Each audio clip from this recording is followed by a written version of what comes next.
Okay, good evening, everyone. So I'm Faisal Rani from Impactlution, and on behalf of the Little Club Generasi Peduli Sampah, Impactlution, as well as the Sustainable Business Network Association of Malaysia, or better known as SUSNET, we like to welcome everyone to our third webinars on for the Cash or Trash. So today's our topic will be on sustainability, right? To our third. So yes, so today our topic will be on sustainability, and we are have three amazing panelists today to talk more regarding sustainability from a few different areas, right? But before I touch on the going to our panel tonight, I think it's good to share with everyone how is the progress for the Trash for Cash program so far. So as of the 24th of August, right?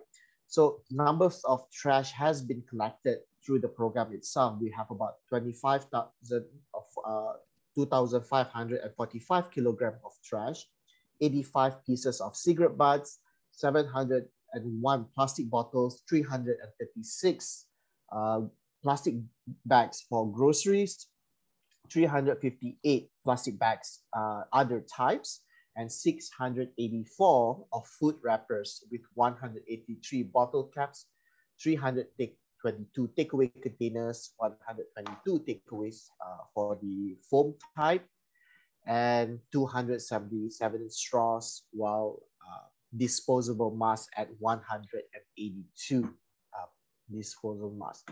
So the trash is piling up, and we are picking it up everywhere as we go. And for those who are participating for the Cash for Trash, thank you for all the hard work in terms of keeping the earth clean, right? So now, let me introduce our first panelist for tonight, which is Dr. Norsaidatul Akmar. She is the Secretary General for the Sustainable Business Network Association of Malaysia. So welcome, Dr. No. Thank you very much.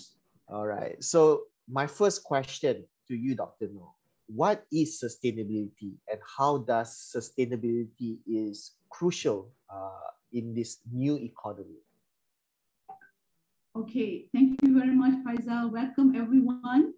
I have a few friends coming from overseas also. Mr. Professor Kodiaga, who I invited personally from Kenya. Definitely the reason why I bring all my international partners here is because SUSNET is already an international where we are bringing a lot of, so as you can see, Faisal is one of our heroes inside SUSNET, not because of the passion that he has, but because we are walking the talk about sustainability. Now, sustainability is not about a definition. Sustainability is about the behavior and the action that we need to take and delivering it to the community so that community participates. Because at the end of the day, if you want to have someone learning about sustainability, it's all about getting their hands and seeing the impact. Mm-hmm. So now we know, right, Dr. Nosai, yes. Sustainability is all about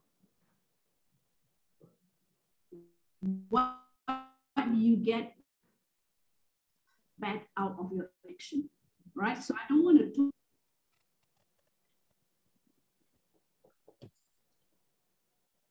So Dr. No, you are in and out, so the line is Faisal, you are breaking. Is it on my side or Dr. Noor's side?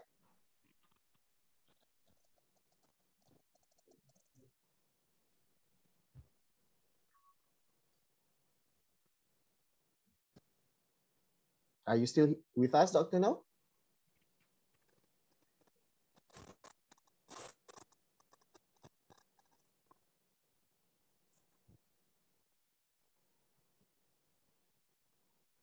Okay, so I think Dr. is having some technical difficulties.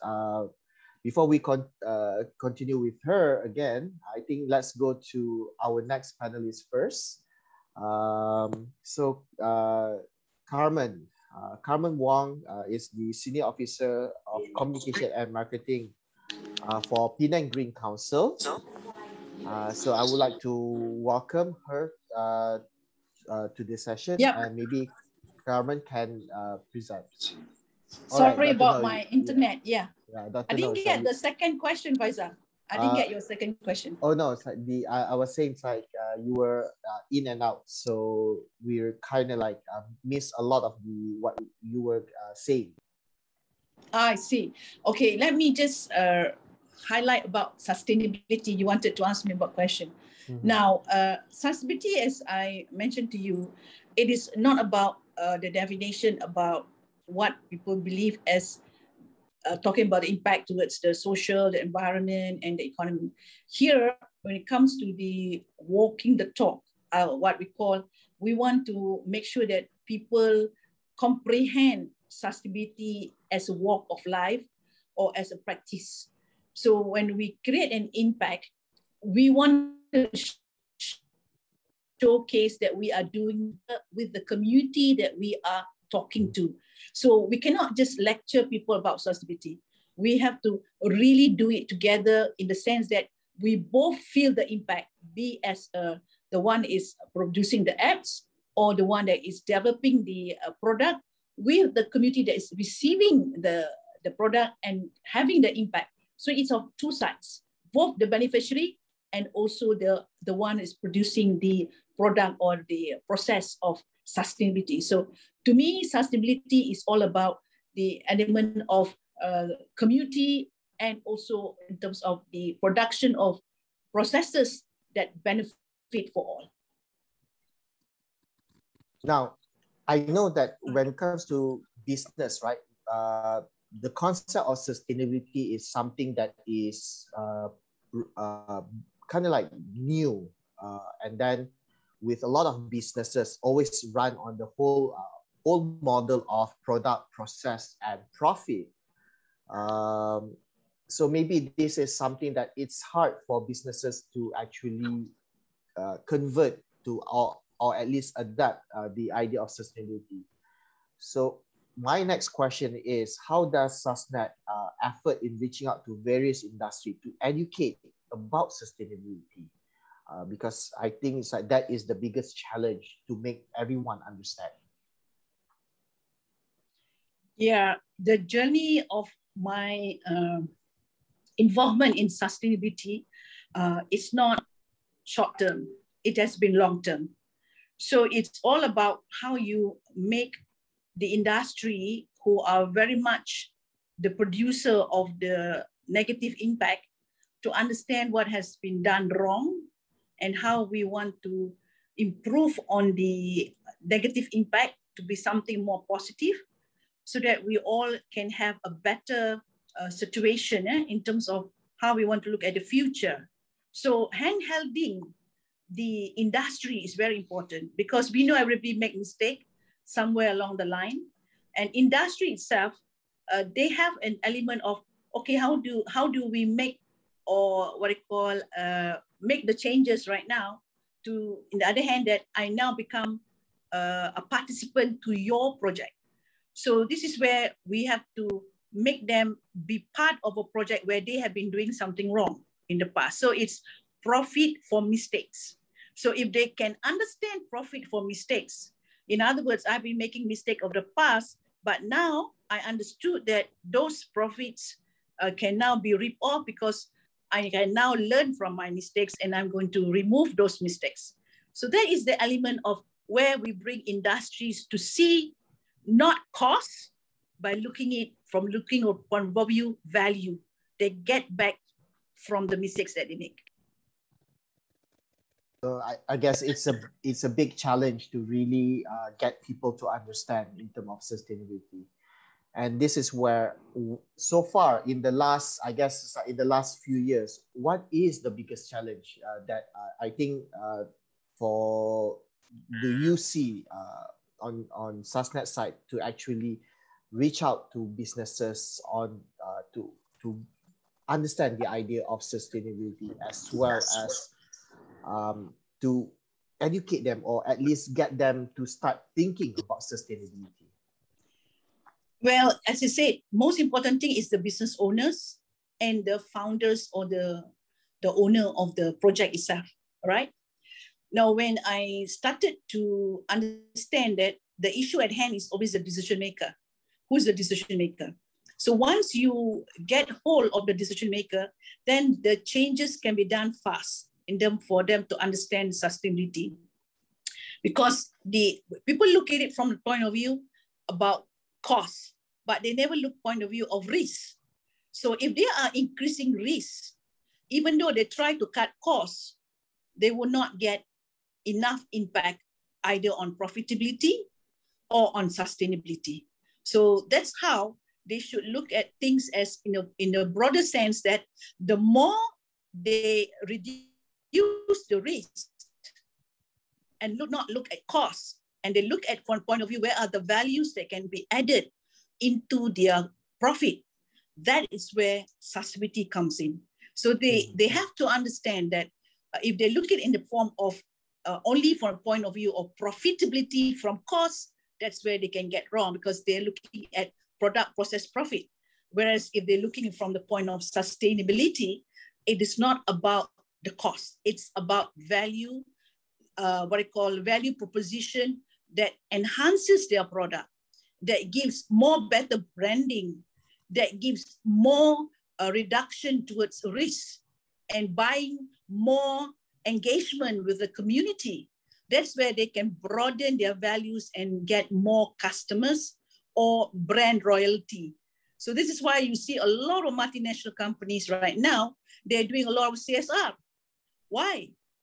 Not because they want to cut costs, because they want to reduce the risk of being removed from the market for all their wrongdoings. So they need to increase their awareness on giving more publicity about their goodwill, about their good impact, rather than look at from the point of view of costs, where they want to minimize a lot of it in terms of production and so on. So telling people they lay off a lot of staff is not going to give them value. But telling people how to save life, how to reduce the impact of negativity of oxygen or carbon dioxide and all that, they will get better brands. So that is where I said, like example, removing plastic from their production, that will give them a better brand than try to think of, oh, I'm looking at cost, I'm reducing my manpower, I'm going to cut down all of my operation. So it's a different way of how you message out to the public. Okay. So thank you, Dr. No. At the end of the session, we'll have a kind of like Q&A session. So our next panelist is Carmen Wong. She is the Senior Officer of Communication and Marketing of Penang Green Council. So welcome to the session, Carmen. Thank you, Faisal, and good evening, everyone. So please allow me to share my screen. All right. Right. So I guess my first to you, Carmen, is what is the effort that the Penang Green Council has embarked in creating or implementing in the sustainability for the state of Penang itself? Yes, I will tell you a little bit more as we go through the slides tonight, but maybe I'll take a little bit of time to introduce what Penang Green Council is all about, and then where we stand in the Penang state. So I would like to know how many of you guys have heard of Penang Green Council before. If you have, maybe you want to type yes in the chat box for me so we can say hi. Okay. So we are established in 2011 by the Penang state government. We are a social profit government-linked company.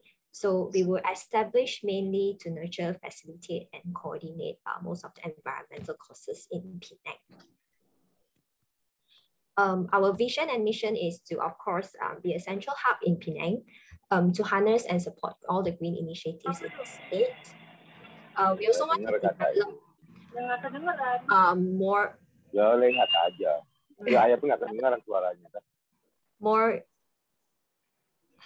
sustainable practices for the state and improve the environmental and livelihood for Penangites. So our tagline is cleaner, greener, safer, healthier, and happier Penang. As I mentioned just now, that how we set out is we want to be a hub, a point of reference for most of the environmental problems that Penang has. But we also want to focus on building policies, having more academic works, and then working more on doing more research.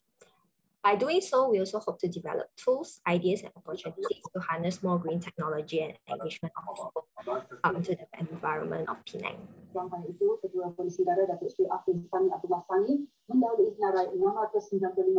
So maybe just a very brief glance how Penang is. So we are looking at Penang at a glance. We're about 1.98 million population. So we are divided into the island and also the mainland. However, so we might also have the island and mainland, but we are still called Penang, right, as one. So this is all the key sustainable initiatives that Penang has done. We always say that Penang leads since 2008. So the following slides will actually tell you what I really mean. Okay. So in 2008, Penang launched its Cleaner, Greener Penang campaign. You can see that it was only cleaner, greener Penang. So now we have also evolved into cleaner, greener, healthier, safer, and happier Penang. So the first step that we embarked on was a no free plastic bags in all supermarkets and hypermarkets. This only took place every Monday, meaning that plastic bags will not be given voluntarily in all these places, but instead you have to pay a small fee to get a plastic bag. We also banned polystyrene food containers at that time. Primarily, it's because Penang was also known as Pulau Sampah. So drains and all these are being clogged full of like polystyrene and also plastic bags. And there was also like an increasing number of cases of dengue at that time. So if you kind of like see polystyrene around in Penang, I can tell you that you didn't get it from Penang. It's probably brought in by other states. Then 2 years later, we increased it into no free plastic bag in all supermarkets for, oops, sorry. Yeah. So no free plastic bags every Monday, Tuesdays, and oops, I can't see. Monday, Tuesdays, and Wednesdays. And then after that, we had also like car-free Georgetown and stuff like that. Mm-hmm. Yeah. So over the years, we have evolved into many additional green initiatives for sure. So we also embarked on like GBI. We have all these like shark fin soup thing, food waste reduction initiatives. So the next big thing that happened for Penang in 2006 was a waste segregation at source policy. So this policy was mainly developed to divert waste away from our landfill. So sadly, Penang only has one landfill, which is Pulau Burong. So currently we are in its phase 3, which is about 300 acres. And estimated like we probably have about 30 odd more years before it's being filled up. So this waste segregation at source policy is also aimed to increase our recycling rates. How this policy works is all Penangites are encouraged to divide your waste into 2 particular streams. So it's just the recyclables and non-recyclables. So over the years, we also had a lot of things like tree planting, changing to LED lights. And then in 2017, PGC ourselves introduced this thing called Penang Green Agenda. So what Penang Green Agenda does is to formulate strategies so that we could overcome potential environmental challenges that Penang will face in future. This is also in line with our UN SDGs, which is the United Nations Sustainable Development Goals. The year after, we launched our No Single-Use Plastic campaign. And then in the same year, the Chief Minister also announced his new vision, which is Penang 2030. So Penang 2030, basically, it's like a living document. So it aims to create by improving livability, economy, people, and also the built environment. Next up, then after the No Single-Use Plastic campaign, we launched the Tak Nak Straw campaign. So we targeted to actually sort of like reduce or maybe try to eliminate straws, but we know that it's impossible. So during this campaign, right, like cafes and party participating outlets are actually not allowed to give out any straws for free. So they can only have it upon request. Then at the same year, we also introduced No Plastic Bag Day every Monday. So what is the difference between no free plastic bag and no plastic bag? So No Plastic Bag Day is even if you pay, you will also not get any plastic bag from those particular outlets. And then the next year, we extended it to more days, meaning we extended it to Monday, Tuesdays, and Wednesdays. Okay. At the same year, we also achieved our recycling rate of 45%. And the beginning of this year, we increased the plastic charge from 50 cents to 1 ringgit. So every Thursdays to Sundays, if let's say you request for a plastic bag, you will have to pay 1 ringgit now. Okay. We know that we have been in this pandemic for like almost 1.5 years. And then we have questions of people asking us, does the environment comes first or does health comes first? We would say we want both to come together. And I believe that it's something that we can actually do, you know, if we really want. We just need to find ways, improvise, because I believe that Penangites or even Malaysians are really resilient. So these are a few green initiatives that PGC and the state has done throughout this COVID-19 period. Okay. So we had public surveys. So it's more like, so we had public surveys asking about what people think. Do they think that during this MCO, they are producing more waste or they are actually producing less waste? Because we know that people also tap out a lot in Penang. And then there are also some families or some working people who actually cannot cook. So they have no other choice, but they have to order Grab and food delivery. So another alternative that we did was to introduce paper containers for hawkers during this pandemic. With more people being at home, we also understand that you get cabin fever, you get tired, and then previously with us also busy working, we actually hardly have any time to do any additional things. So when we felt that, okay, during this MCO, people have more time on hand, and then there's really no excuse for you to not do something for Mother Earth. So we introduced a lot of things online, like challenges, activities for people to do. One of them is Greenies at Home Challenge. So we got people to actually send in photos of things that they have done at home, sort of like upcycling their things, what recyclables have they collected. So the next we did was mask education. We also know that we cannot avoid during this pandemic, everyone needs a mask on, PPE, you have all your face shield, but then we should do it without compromising the environment also. So how you dispose your mask responsibly is also something very important. So all these educational things we came up with was to create more public engagement, to increase awareness, and then to make things more interesting for everybody to learn. Okay. Definitely, we also had our own merchandise. So this is the sustainable face mask design in-house, and they are sold by single mother. So this actually gave them a little bit of income also during this pandemic time. So it's available for purchase. It's 10 ringgit. You can get it like on our website. So whoever that's interested, feel free to purchase one or two for yourself or your family members. And then next, we also produce a lot of community message videos. We have talented colleagues who speaks very well Hokkien. So they came up with different kinds of video, like unboxing video, tapao video. So, how can you actually handle all your parcels, the boxes that you get, the plastic you get, how can you upcycle them or maybe donate them to be used by some other party. And then also there's a story of Wantan Mee, which actually talks about how can you reduce waste during this time going out to tapao. You actually do not need those plastic containers. Next is e-furbishing to e-learning, because kids are already learning from home a lot. So we expect that a lot of people are looking for new computers, but what about the underprivileged? So this is also part of our initiative when we talk about circular economy. How can we close the loop of diverting all these additional e-waste to the landfill? So public, school, public and also factories who have additional tablets, smartphones, PC or laptops actually donated to this program. Okay. So we hope that you do something today that your future self will thank you for. this is our contact info. So if anyone who is interested to know more about PGC, you can actually, keep in touch with us, and then you can follow us on our social media.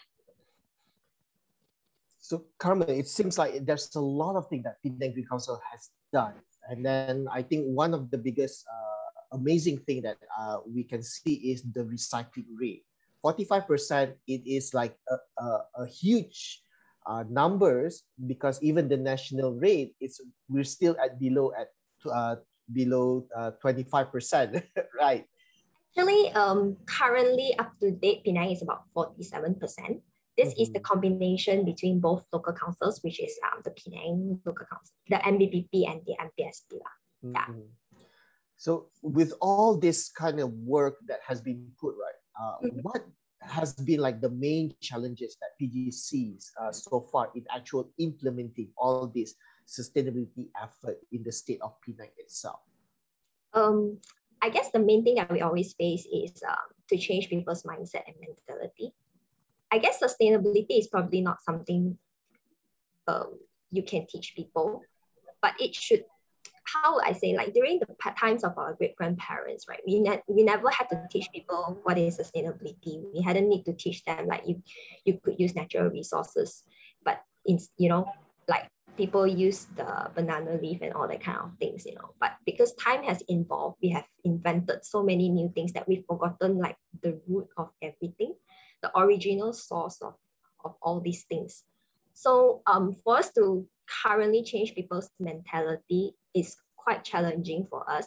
But we are lucky enough that in Penang, we have seen great improvements. Like if you go out to the supermarket or things like that, we see that a lot of people are getting used to the idea of bringing their own shopping bags. Yeah. So they would just automatically, pull out their own shopping bags, fill it up with their groceries, and then just go away. Yeah. And then another one is, I would say, is time. We are literally chasing after time. We're trying to keep up with time because climate change is real. And then, how can we be faster than them? How can we be faster than the effects of climate change? Yeah. How can we adapt, and how can we build resilience to what is upcoming? And then, of course, when it comes to financial implications, sustainability also doesn't come free. So, but then, of course, we always say that you don't need a lot of money to be sustainable. But then, there are a lot of other ways that we can find to make things work in a way or another. Yeah. And then I guess the last question is like, with all this effort that Penang Green Council has put forward for the state of Penang, right? And I think it's a very good effort, especially with all this progress. What is the way forward for Penang Green Council to actually make Penang more sustainable than what it is right now? Yeah, okay. In Penang Green Council, we believe that education is always the key. So when you are properly educated, when that particular mindset and practice has been instilled, it becomes very natural for people to do something. You do not need to force, you do not need to keep reminding them, because it's just a natural thing that people do it. But yeah, so after many years of our establishment, we have been working on the education part. We are also trying to embark to be like a data center, a hub, for a green hub, like I mentioned previously, and then getting ourselves also more involved into the state's policy making, meaning creating more projects which are bigger impact. So one of them, as I mentioned just now, we have started on the Penang Green agenda. So that is one of the big projects that we are currently working on to hope to be able to come up with roadmap strategies for Penang, for the future of Penang. Yeah. All right. Thank you, Carmen. All right. So next is, I would like to introduce is a dear friend of mine and also a fellow beach cleanup community and volunteers. I think Dr. Vala wears so many hats, and I think it's better for her to introduce herself, because it's like there's so many things that she does, and it's always amazed me how she finds the time to do all these various things. Welcome, Dr. Vala. Hi, thank you for the kind introduction, Faisal. I try to do as much as I can, not as much as you do. Anyway, my name is Vala. I'm actually by profession, I'm an ophthalmologist and eye surgeon. I'm actually originally from KL, but currently I'm based in Kota Kinabalu, Sabah. I started my volunteering journey being a medical volunteer in Kechara Soup Kitchen for homeless and also the urban poor. And then slowly I started my other NGO works. Basically, it involves a lot of animal charity, helping out conservation, basically, and all that. And a few years ago, me and a group of friends, a very dear group of friends, we started beach cleanup, and we had beach cleanup. Mainly, we were doing cleanups in Kedah, Selangor, and also later we had friends who wanted to do in Penang, Batuwords. That's how we started beach cleanup. Other than that, I'm also an animal advocate at an NGO called HIDUP. It's Hak Asasi Hidupan Liar. So this is basically what I've been doing for the past few years. So I would like to say a bit about the beach cleanup that we do, our beach cleanup concept. A lot of people come up to me and say, like, what is Sunday morning? Why do you need to do this? The moment you pick up trash, not another month or the next week, the trash is going to come up. So our concept in beach cleanup is, number one is the education. Number two is public awareness. And then only the third is removing the trash. Usually beach cleanup, our team, we have a community where we remove trash from beach, coastal line, waterfalls, and also public parks. We target our volunteers, usually those who join us from various professions, the public, retired teachers, housewives. We also have school children, university students, and also some corporates who are always joining us for their CSR program. So every time before we start our beach cleanup, we usually have a short session. We call it a sharing session. Anyone can take part to share. And then every time I do a beach cleanup, we call up the volunteers and we do an audit. And from the audit, the volunteers can actually see how much of the recycled items is there. Is usually it's just 1 to 2% from no matter how much we collect on the daily basis. So from here, the volunteers learn how to know the importance of to stop using single-use plastic, and then finding alternative for the single-use plastic, and then they go back home and they adapt this lifestyle, and then that you start seeing lifestyle modification in our volunteers, and that's how it spreads. And we also discuss a lot of, because of my profession, we also have a few doctors joining us, pharmacists, we have dentists in our group. So people usually talk to us about health topics, which later I will explain further to you guys. And then we managed to educate our volunteers and friends to recognize plastic and its waste as an hazard, to the environment, and also to be aware that this chemical and toxic particle can affect their health in long term, in the long term basis. So beach cleanup actually there's a long way to go to reduce the pollution rate, and but I think this is one of the ways we are contributing to the sustainability efforts. So this is a little bit about what we have been doing here at beach cleanup. Faisal? Yep, we've done a lot for beach cleanup. I guess being a doctor, right? So I guess this is a lot of time when we do a lot of this cleanup and stuff. A lot of people don't really understand the correlation between environment and health, right? True. I guess so. As a doctor and how do you see that it is important to take care of environment, and how taking care of it is actually crucial to the sustainability of our health? Yeah, like Carmen, she mentioned this question earlier in a speech. She said environment first or health first. Okay, so a lot of people do ask me this question. The community need to understand the health impact that comes from all these environmental problem. It is, it's two ways. When we talk about health, another thing is we can't separate human health and also animal health. Health is together and we depend on each other to thrive. Both, I hope there's a lot of animal lovers here. So both animal and humans, we are biological creature. We depend on the food, water, air to survive. Imagine poisoning the environment with all these plastic product, toxic waste and chemical. It's bad for the environment and also it's bad for the food chain for those who are not vegetarian or vegan. Okay, so it can kind of come back to us, impact our health in in short term and also in long term. This is what we want people to understand. Okay, example for animals, right?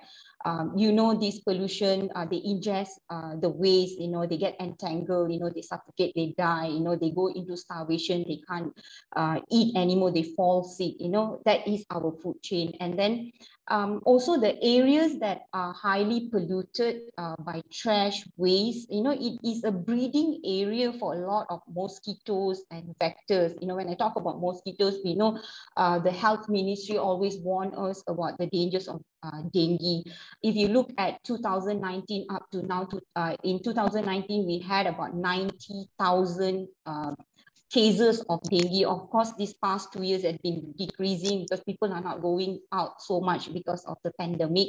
And then we have, malaria. And if you look at the distribution of malaria cases that is happening, it's usually along the coastal area, and you can correlate this to the waste and also to the pollution that is happening at the coastal area mainly. And then we have vectors like fly. If you go for a beach cleanup or any parks, they will have stalls. The main thing is when you sit to eat, what comes to your food? It's not the waiter, it is the fly. So this is a breeding area, all this trash and this pollution. They cause acute problems like intestinal infection. Vectors carry salmonella, you get typhoid fever, you get gastroenteritis, a lot of food poisoning. So people need to understand, all these correlate with each other. So if you ask environment first or health first, both come hand in hand. And all these actually increase morbidity and mortality in our population, and it is a high burden to the healthcare system. So public need to understand the way we are exposed to all these plastic polymers, and when it degrades, it releases a lot of different additives, and that is very carcinogenic, which causes cancer in long term. It causes a lot of other problem. It disturbs our endocrine, and people start having thyroid problems, metabolism problem. This is what we are trying to tell them. You don't see it, out of sight, out of mind. A lot of people don't understand the importance of this. So there is short-term problem, long-term problem.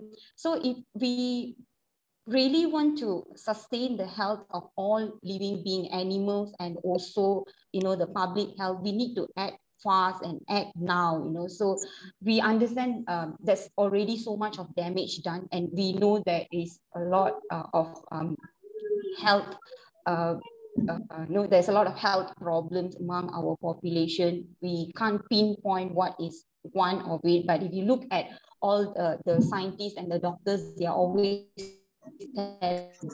telling you define chemical products. They actually found plastic traces in human tissues. Where are all these coming from, if not say environment and for animals? Okay. I guess so at the end of the day, is right, being like you, a professional, right? So most people in a lot of professional line, they don't really see the importance of like looking out from work itself, right? So how do you see that the volunteering experience, and how the experience help can better understand on the issues on the environment as well as sustainability? Yeah. Environmental sustainability can relate to any Asian background. You know, I believe anyone can contribute to sustainability movement without actually having an environmental degree. You know, nowadays, example, look at my volunteers. You know, they come from all walk of life. You know, from my experience, I think we need various fields of different professionals to come together to solve these issues. You know, we need all the resources, we need all the brain power. We need everybody to play a role to solve this problem. I'm very proud of my beach cleanup. In our team, we have, you know, as I told you, all type of professions. But what I would like to see more is social media influencers. I want celebrities, politicians to lend their voice. You know, let's face it, you know, no matter who we are, we don't have like 30 million followers in our Instagram or on our Facebook or on Twitter, but then they do have this kind of loud voice.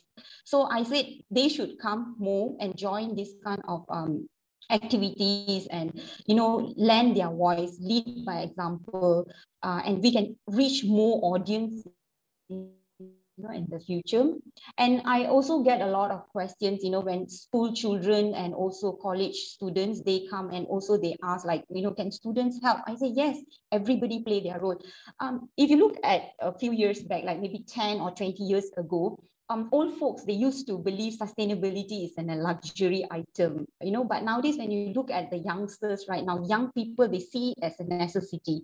You know, young people, they have power to choose their work, choose their school, choose the university that they want to, and they have the power to choose to go to a place with a green environmental, with already implemented green environment in their surroundings. So young people, they have the power, they can pressure providers into sustainability movement. So I think every profession, let it be any background, even students can play a role. All right. Thank you, Dr. Vala. So now we're almost at the end of our session. I would like to open the floor to anyone who has questions. So if you're watching on Facebook Live, you can type in your questions, or for those who are with us in Zoom, you can also turn on your mic to ask questions or send your question through the chat box.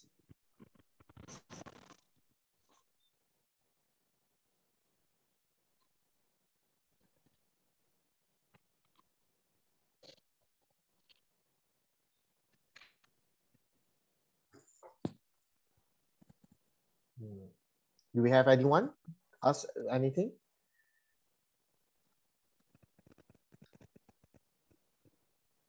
All right. So I guess before we end, I guess I have a few questions. So the first question to Dr. Noor.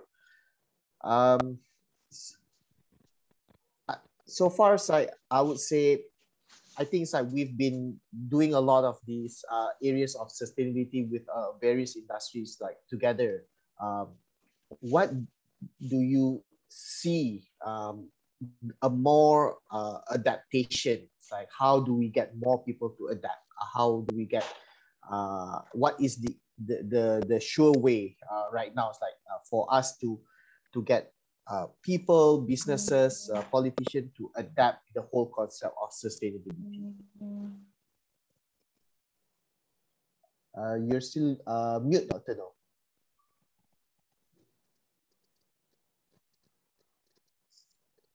Now, to bring people to come on board and come to sustainability is that it should be prevention. Now, many people will always be reactive. When something happened, then only they will start to react. For example, look at the Tasik Chini case. Look at the what it called recently happening in Kedah for that after the heavy rain, yeah, Bukit Jerai. It's all because there was people are not complying to the issues of sustainability, because everybody is hoping that nothing will happen. And when things happen, then they will start to pay attention on sustainability. This is not right, yeah?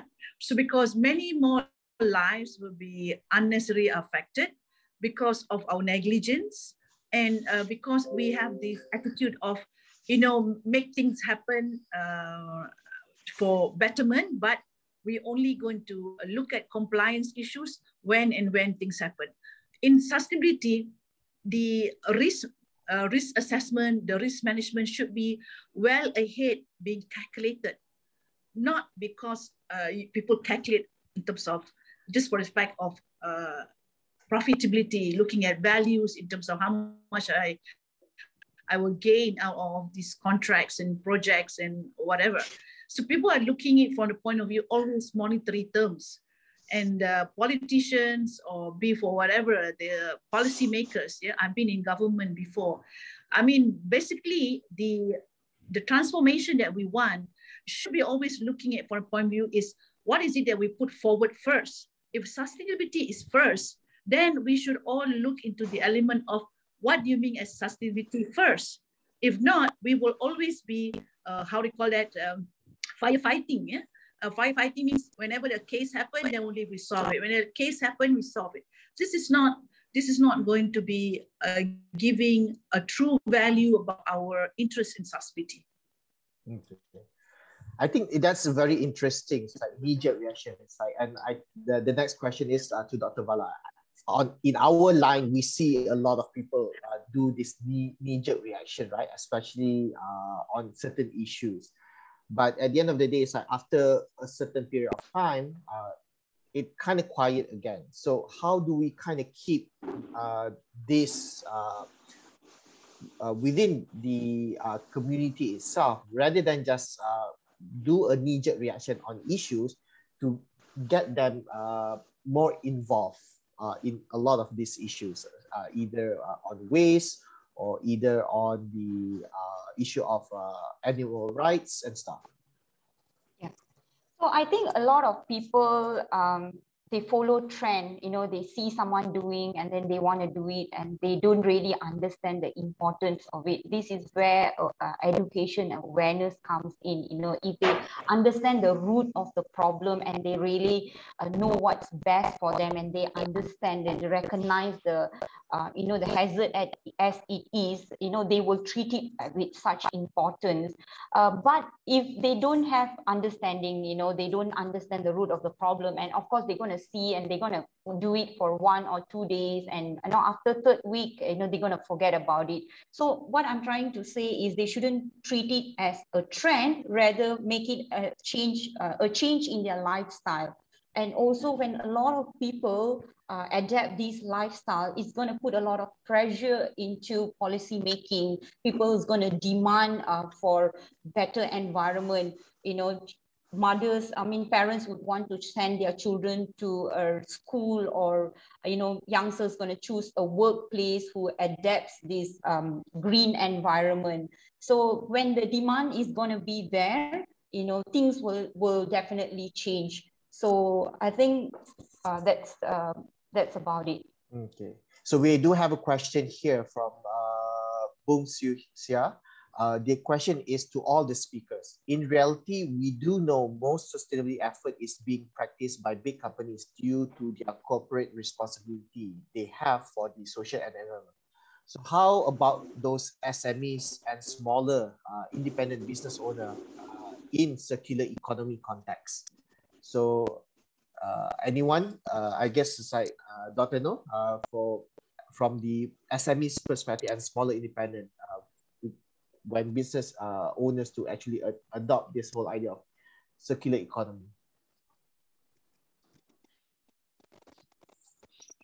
I try to answer here in the sense that many people understood circular economy as only from the element of, I recall, corporates, But I think SMEs who have been very sustainable, they have been circular economy, from the fact that they have used every element of the component of the value chain, to be used back, the product into a recycling or whether into another byproduct.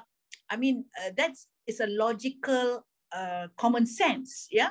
So it's just that when someone has been trained or not to look at waste, that's the problem that is happening for people who doesn't understand circular economy, because they need to be retrained again how to look at waste. Whereas other people who have been looking at waste as part of resources, they don't need to talk about circular economy. It's logic, it's common sense. You have to look back at waste as part of your set. No, but it's just that how people look at the content that they have been studying as that is the only way they look at how to call it knowledge, because they are so limited towards being spoon-fed.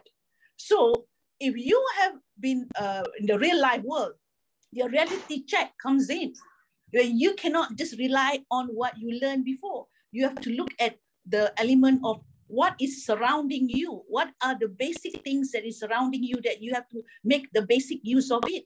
So this is where I'm trying to say, is it only the people who are street smart who can handle circular economy? Or is it has to be people from high-end qualification that's handling circular economy? So that's the basic question to know. Is it a street smart question? It's all about the fact that it's logic, it's common sense to use back resources that you can either multiply it or recycle it or use it for another input for another production. So it's all common sense. Mm-hmm. Okay.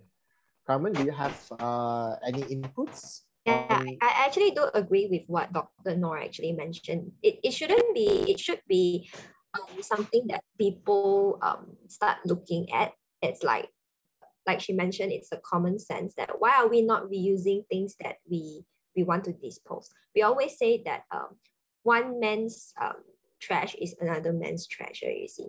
But sometimes we realize that companies don't actually identify this. They find that they are still in that linear economy, that whatever I need to produce a certain product, I would need a new and a fresh resource. And then after that, at the end of the day, my output has to be generated into the landfill. But then other people, maybe they are SMEs, because due to a smaller business nature, they have they have less capital and things like that. These are the people that probably will pick up and say that, okay, this trash that is being thrown out by bigger companies would make a useful resource for me. You see, they are really upcycling things that people throw away, making use of outputs into new products. So this is also part of like what we mentioned before, the recycle use and the upcycling and all that kind of things. It's also similar things that we are talking about here.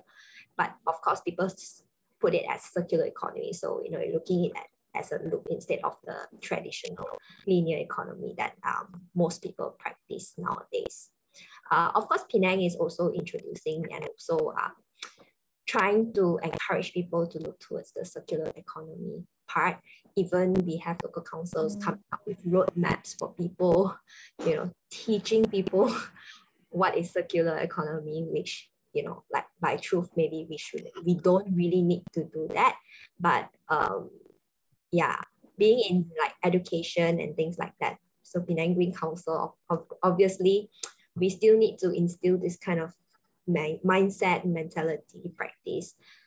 And probably also we need to step in, or maybe the state government will have to step in terms of doing matchmaking between bigger companies and smaller companies in this case. Yeah. All right. Okay. I saw Prof. Kodiaga put up his hand just now. Do you have any question for us, Professor Kodiaga?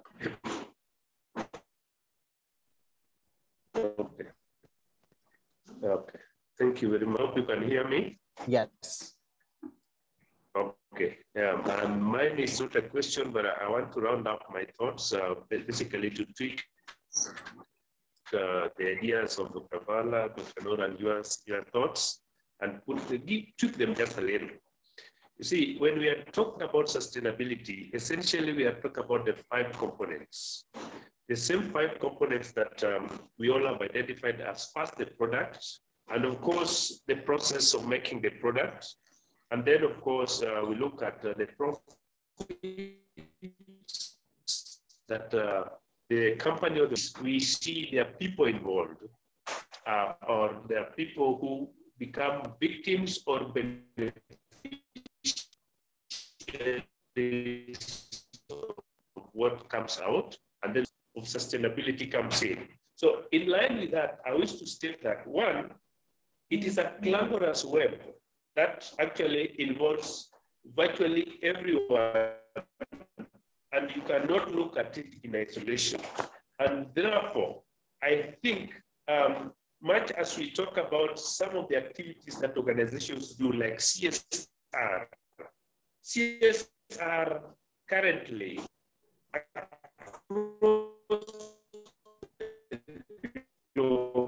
is more PR as opposed to think first about profit, and CSR is supposed to ensuring that really they actually walk the talk. In that respect, therefore, I would take a pick from Dr. Vala's question of, is it environment first or the health first? So if we start from there, then we should start with, at the product level, we should have legislation. Much as we are talking about ensuring that the product conforms and meets those basic environmental conditionalities, which would ensure that it does not harm the environment. States, governments, provinces, whether it is at the county level or at the district level or municipal level, there should be legislation that ensures that organizations in the conditionalities. Then, of course, once we have done the first aspect, legislation to deal with products, then there is enforcement to ensure that the process itself conforms to the legislated. And then the coming in of volunteers, NGOs like Dr. Val and our fellow doctors and the others. This was actually held at the level of the people and the planet. But finally, the organization will profit, one, if they ensure that their products meet the legislation, they fall right within enforcement, and the volunteers now are not doing a zero-sum game. Because even the act of volunteering itself should be sustainable. Because if volunteering is not sustainable, then at some stage, we are going to have lethargy, we are going to have burnout, and the volunteers will now go on to other things. So in my own thoughts, I think our activities should, as of necessity, think about involving governments, involving whether at the local level or at the national level, to ensure that legislation goes hand in glove with enforcement. Then you will see the 5 Ps will fall in sync. This is the list I would like to basically tweaking what Dr. Noor. Thank you very much. Right. Thank you, Professor Kojaga. Even though it's a little bit hard to hear, but we kind of got the gist. So now we're already at the end of the session. We have one last question, right? So I'll make it to any of the panelists who wants to answer it. The question is from Wong Jin. She said that the concept of sustainability seems like only famous and widely discussed among people who care for the environment. However, the big impact can only be made when more and more people involved. The question is to all the speakers is, how can the issue of sustainability be brought forth on a local level? I guess how can we actually spread it more to a layman people rather than just a high level thing?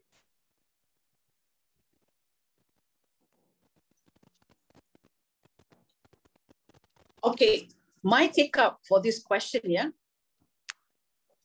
for this question is that sustainability it doesn't have status, so it goes everybody's walks of life. Now look at Japanese, they have all the element of sustainability with respect towards their interest in having their environment clean.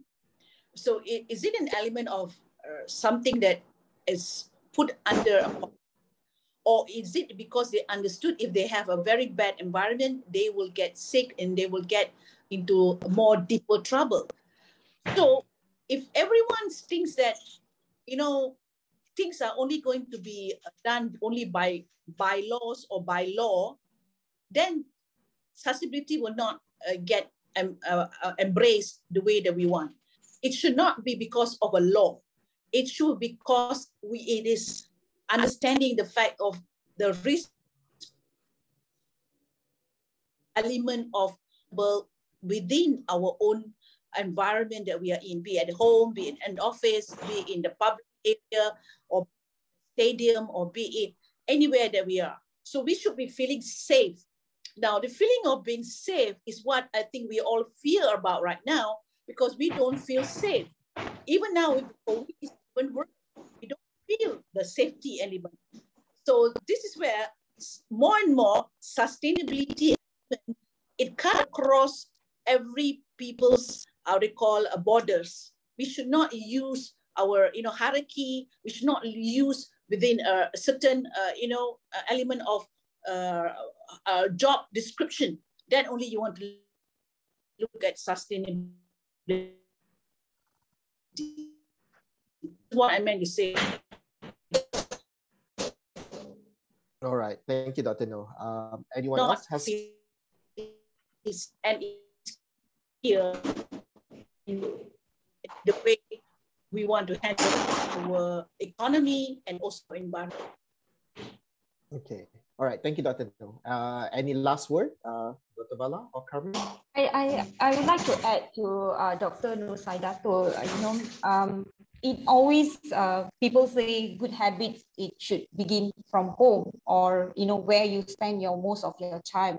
Example, if I'll just take my example, I spend a lot of time in the hospital. So and I do work in a lot of different places. So every hospital or every new workplace that I go, when I enter their pantry in the hospital and I look at, how they work and how they manage the pantry, example, or their restroom, the doctors, the nurses' lounge, you see a lot of plastic product. They have utensils with single-use plastic, a lot of polystyrene plates. You just educate them, you just tell them this is, what is the impact, and then you make the changes for them. You always can lead by example.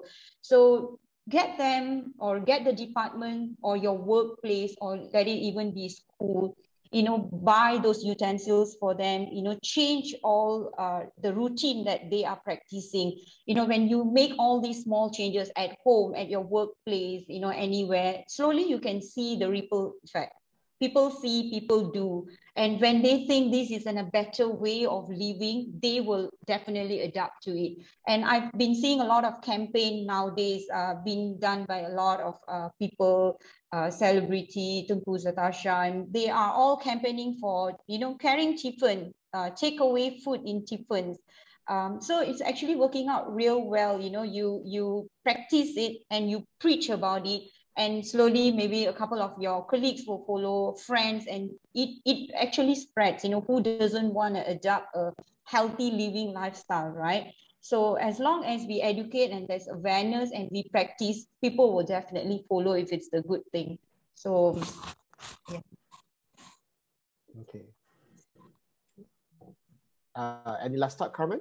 I would say that empowering the community is also one thing very important. So we believe that, if let's say we are able to educate one particular person, which is able to affect, pass it on to even more people, then, at our end for PGC, because we are only 18 people per team. So what we always encourage people to do is empowering a group of community where they can actually spread more words to even more people. Yeah, so that works better because probably they speak the same language, and then if they are able to educate their friends and their family in their own way, it's way more easier than us telling them 100 times like you should do this and you should do that, where their friends and family could just only say like, you should just do this one time, and then they have already picked up that particular habit or that change of mindset and things like that.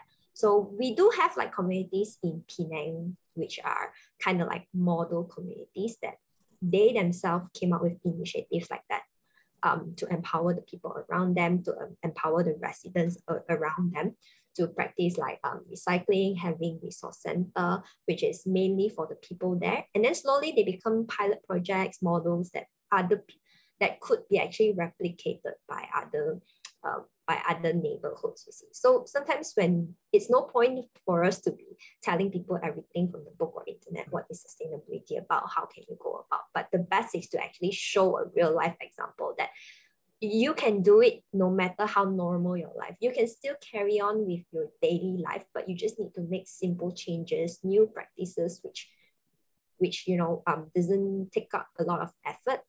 And that way people will actually learn and see. And that is the best way to educate people. That is what we think. Yeah. Okay. All right. Okay, so we are already at the end of the session. So I would like to thank you again to Dr. Norsaidatul from SASNET joining with us, Dr. Vala, as well as Carmen from Penang Green Council. At the end of the day, my final words to everyone is, when it comes to the responsibility of sustainability, it is all our responsibility. We all has an important role to adopt, either from a government perspective to the corporate or individual. We all have this responsibility to lead by example, to create sustainability, and to make sustainability as a part of culture. And that's where the challenge is. How do we make something as part of our daily culture, right? So it's something that we need to do and do and do. Right?